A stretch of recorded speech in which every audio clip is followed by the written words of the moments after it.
Olá pessoal, sejam bem-vindos ao canal. Se você ainda não é inscrito, se inscreva, já deixa o seu like, que o caso de hoje é aquele da família Carlsen.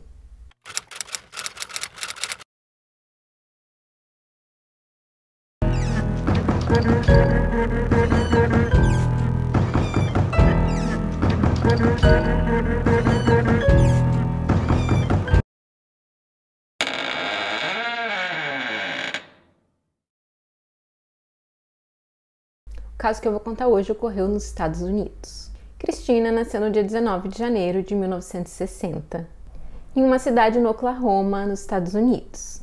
A Christina foi descrita como uma jovem que sempre procurava ver o lado positivo das coisas. Nos anos 80, ela casou com um homem chamado Alan, e o Alan era da Força Aérea Americana. Por essa razão, eles se mudaram diversas vezes de cidade. Quando estavam na base aérea de Dakota do Norte, a Christina conheceu um outro militar, um homem chamado Carl Carlsen. E o Carl nasceu numa cidade do estado de Nova York.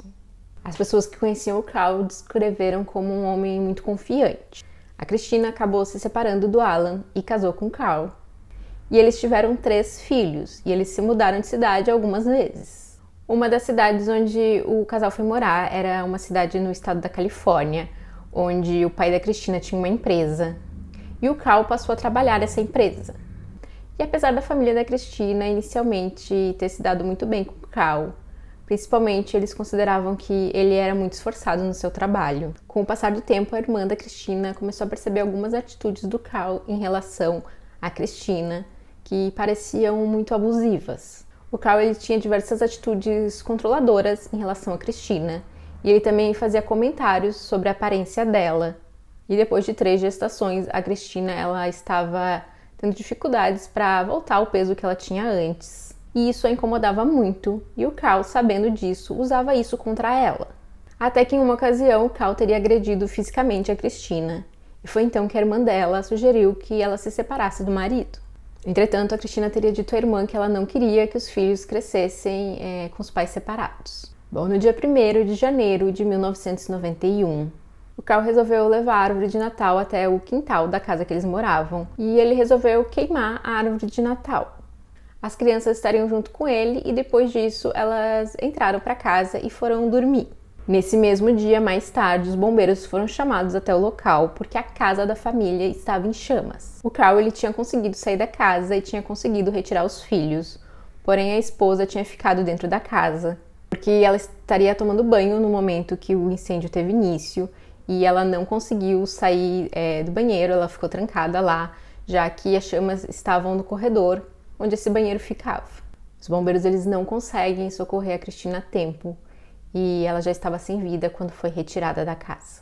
Segundo o que o Carl contou para os bombeiros, ele teria percebido que a casa estava em chamas, então ele ouviu a Christina gritando para ele salvar as crianças. E o banheiro onde a Christina estava tomando banho, ele estava com um pedaço de madeira fechando ali o local onde ficava a janela, já que uns dias antes a Christina teria acidentalmente quebrado o vidro da janela e eles ainda não tinham feito o reparo, ainda não tinham arrumado, então havia apenas uma madeira cobrindo esse local. Então ele retirou as 2 filhas que dividiam um quarto pela janela do quarto delas. Ele teria ido pelo lado de fora da casa e conseguiu retirar as meninas por essa janela. Na época, as meninas estavam com 4 e 6 anos de idade. Ele levou as 2 meninas até o veículo, até o carro da família e as deixou lá. E depois retornou para casa para buscar o filho, o Levi. E o Levi, na época, estava com 5 anos de idade. Então, o Carl disse que depois de colocar os filhos no carro, ele retornou para casa para tentar salvar a esposa. Porém, ele não conseguiu chegar até o banheiro, já que o local já estava em chamas. Ele então dirigiu com os filhos até a casa de um vizinho, onde ele pediu para ligar para emergência. E ao conversar com o Carl, ele conta aos bombeiros que a Christina tinha deixado uma garrafa com querosene no corredor ali próximo ao banheiro, porque ela tinha se enganado e achava que na verdade aquilo era água. Porém, o cachorro teria esbarrado na garrafa, fazendo com que esse líquido se espalhasse no carpete que havia ali no local. O Carl também disse que perto desse carpete tinha uma lâmpada que ele tinha instalado, porém que ela estava com um defeito. E com essa série de erros e acidentes, o incêndio teria iniciado. O médico concluiu que a Cristina tinha perdido a vida porque ela tinha inalado fumaça e que ela não apresentava nenhum ferimento, ela não parecia ter se machucado antes de perder a vida. Os bombeiros, entretanto, acharam algumas coisas suspeitas em relação ao incêndio, fazendo com que eles concluíssem que esse incêndio não tinha sido acidental. A família da Cristina também tinha algumas suspeitas, principalmente em relação ao Carl. Ele solicitou o pagamento do seguro de vida da Cristina apenas poucos dias após a Cristina ter perdido a vida. E esse seguro tinha sido feito menos de um mês antes do incêndio acontecer. No dia 12 de dezembro de 1990, o Carl teria feito um seguro de vida para ele, para a esposa e para os filhos. Bom, além disso, ele não compareceu ao funeral da esposa, ele nem sequer ajudou ali com os gastos do enterro. E ele teria se mudado poucos dias depois do incêndio ter ocorrido, teria mudado para uma outra cidade, levando os filhos. Mas mesmo assim, a polícia ela não abriu uma investigação para o caso, já que eles acreditavam que não haviam evidências suficientes para abrir uma investigação. Então, dessa forma, a companhia de seguro de vida acabou pagando a quantia para o Carl. 2 anos depois, o Carl casou novamente com uma mulher chamada Cindy. E a Cindy parecia ser uma boa madrasta para as crianças. E ela estava ciente da tragédia que tinha tirado a vida da mãe deles.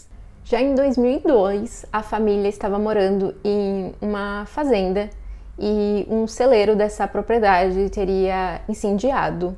E o Carl acabou recebendo cerca de $200 mil de um seguro que ele tinha feito para alguns cavalos, e 3 desses cavalos perderam a vida nesse incêndio. Porém, na época, a Cindy ela não viu, não pensou ali que tivesse qualquer relação, não chamou a atenção dela o fato de o Carl ter passado por 2 incêndios, de certa forma, em um período curto. A Cindy também contou que o Carl ele não apresentava atitudes abusivas ou agressivas contra ela, mas sim contra os filhos. Ele costumava castigar severamente os filhos, incluindo castigos físicos, agressões. E quem mais sofria com os castigos era o filho, o Levi. Por conta disso, e também porque os filhos, principalmente os 2 filhos mais velhos, eles acreditavam ou pelo menos desconfiavam que o pai tinha algum envolvimento no incêndio no qual a mãe tinha perdido a vida. O relacionamento do Levi com o pai não era muito bom. Ele acabou saindo da casa do pai aos 16 anos de idade e aos 18 anos ele se casou e ele e a esposa tiveram 2 filhas. Porém, o casamento durou 5 anos e eles acabaram se divorciando. E esse divórcio teria sido muito difícil para o Levi, porque ele não conseguia ver, não podia ver as filhas diariamente como ele gostaria. Porém, ele acabou se adaptando à situação e fazia todo o possível para tirar o máximo de proveito do tempo que ele passava com as filhas. Já em 2008, o Levi estava com 23 anos de idade e ele tinha conseguido um bom trabalho em uma fábrica. E nessa época, ele estava tentando se reaproximar da família, principalmente do pai. O Carl ele tinha passado por uma cirurgia na coluna e por essa razão ele sentia bastante dor e ele também tinha uma certa dificuldade de locomoção. Então, no dia 20 de novembro de 2008, o Levi ele foi até a fazenda da família e ele foi até lá para ajudar o pai a fazer ali algumas alterações, algumas reparações na caminhonete que o pai tinha, para ficar mais adaptada à situação dele. Segundo o que o Carl contou, ele e a Cindy teriam deixado a fazenda por volta da 1h da tarde, já que os 2 tinham um compromisso. Então, no momento que eles saíram, o Levi ele estava na garagem ali da propriedade fazendo os reparos na caminhonete. Quando eles voltaram às 16 horas, eles viram que o carro do Levi ainda estava ali na propriedade, o que eles acharam estranho, já que nesse horário o Levi provavelmente já teria acabado ali o reparo que ele estava fazendo e teria ido para casa. O Carl então vai até a garagem, onde ele encontra o filho embaixo da caminhonete. Parecia que ele estava fazendo algum reparo na parte de baixo da caminhonete e que o carro teria caído em cima dele. O Carl então pediu para Cindy ligar para emergência enquanto ele tentava remover o carro de cima do filho. E o Levi chegou a ser socorrido, foi levado ao hospital. Porém, ao chegar no local, ele foi declarado morto. O Levi ele foi enterrado ao lado da mãe. Pouco tempo depois, o Carl cobrou um seguro de vida que o Levi tinha e que ele teria feito pouco antes desse acidente. Supostamente, o Carl ele teria convencido o filho a fazer esse seguro de vida. Só que, segundo o que contou o Carl, ele não queria deixar esse seguro em nome da ex-esposa. Mas ele queria que esse dinheiro ficasse para as filhas dele. Então, ele teria deixado esse seguro em nome do pai. e o valor do seguro seria aproximadamente hoje seria algo como $1 milhão. Tanto as irmãs do Levi quanto a família materna, a família ali da Cristina, eles acharam que tinha algo de errado nessa história, já que ninguém tinha conhecimento desse seguro, e também eles acharam estranho que o Levi escolhesse o pai, colocar no nome do pai, já que ele não tinha um relacionamento muito bom com o Cal. A irmã mais velha do Levi também contou que na época o pai não tinha mencionado qual que era o valor do seguro, o valor que ele tinha recebido, mas que o pai teria comentado que praticamente era só o suficiente para cobrir os custos do enterro. Já em 2011, a Cindy estava pensando em se divorciar do Cal, quando ela descobriu que ele também tinha feito um seguro de vida para ela. E a esse ponto ela já estava desconfiada que o Cal ele tinha algum envolvimento ali no suposto acidente que tinha acontecido com o filho. Mas ela não queria procurar a polícia sem ter alguma evidência, alguma prova de que isso era verdade, já que ela temia pela própria vida. Ela então conseguiu gravar uma conversa que ela teve com ele, perguntando sobre o acidente que ocorreu com Levi. Porém, essa gravação ela tinha ficado com áudio de má qualidade, então acabou sendo inútil. Entretanto, a polícia já estava investigando o Cal. Eles haviam descoberto que o Levi, na verdade, tinha um problema de saúde e que ele ia passar por um exame que, se confirmasse esse problema, faria com que ele perdesse o seguro de vida. E esse exame estava previsto para acontecer no dia 21 de novembro, ou seja, o acidente teria ocorrido um dia antes. A Cindy também teria comentado com uma prima dela que ela acreditava no envolvimento do Cal. Então essa prima acabou indo até a polícia e contou a eles sobre essa desconfiança da Cindy. A polícia então procurou a Cindy e ela concordou em usar uma escuta e ter novamente uma conversa com o Cal sobre o que teria acontecido com Levi. E ele acaba, de certa forma, confessando para Cindy. Ele diz que, apesar dele não ter empurrado o carro para cima do filho, ele também não fez nada ali para socorrer, tirando proveito da situação. O Cal foi detido e interrogado. E a primeira versão que ele conta é aquela versão que eu mencionei anteriormente, que ele e a Cindy tinham saído porque eles tinham um compromisso e que, nesse momento, o filho ainda estava na garagem da propriedade ali arrumando o carro.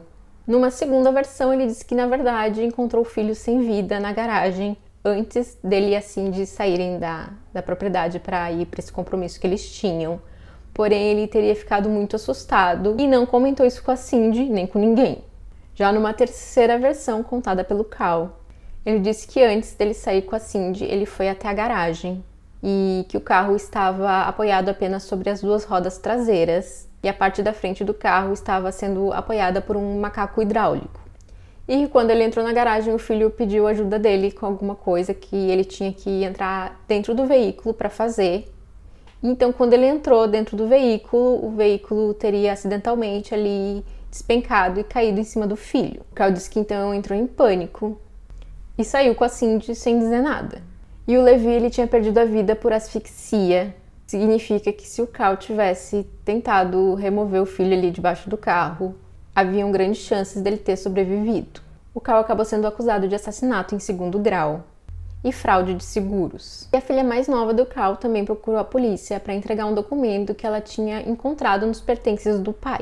Esse documento era uma espécie de testamento que estava escrito sem nenhuma pontuação e era como se fosse um testamento do Levi.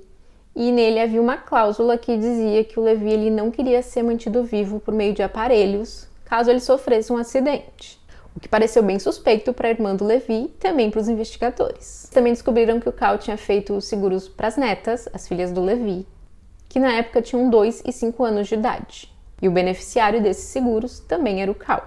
E apesar de durante o interrogatório o Cal ele ter confessado que ele não tinha prestado socorro para o filho, depois ele alegou que não lembrava nada do que ele tinha falado no interrogatório, já que esse interrogatório teria durado mais de 9 horas. E ele estava sentindo muita dor, já que ele não tinha com ele os medicamentos que ele costumava tomar depois da cirurgia que ele tinha feito.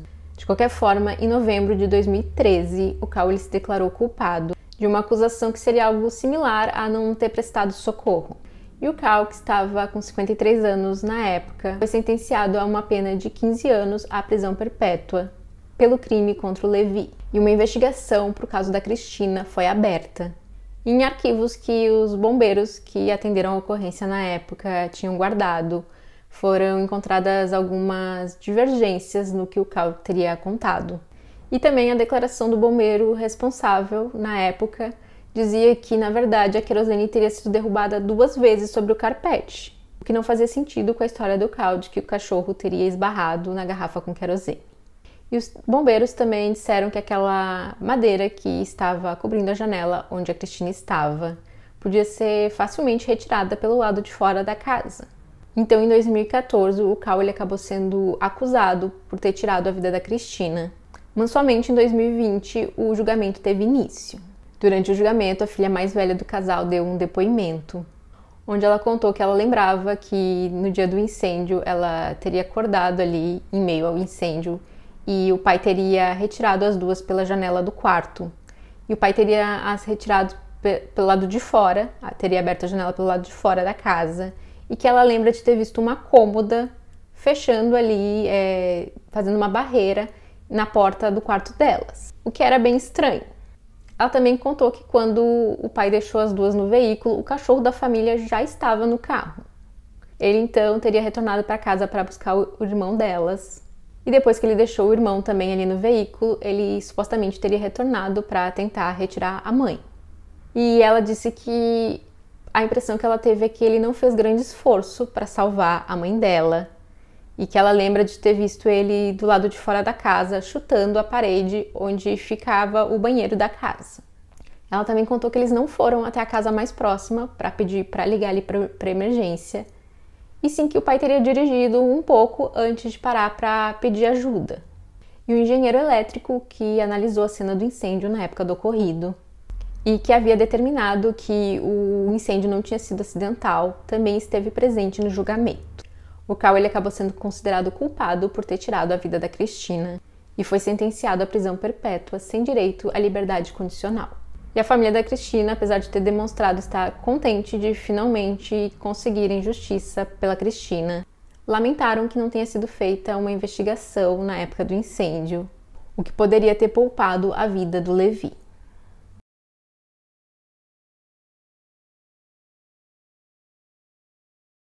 E é isso, esse foi o caso de hoje, eu espero que vocês tenham gostado. Não esquece de compartilhar esse vídeo com alguém que você acha que pode gostar desse conteúdo e até o próximo vídeo.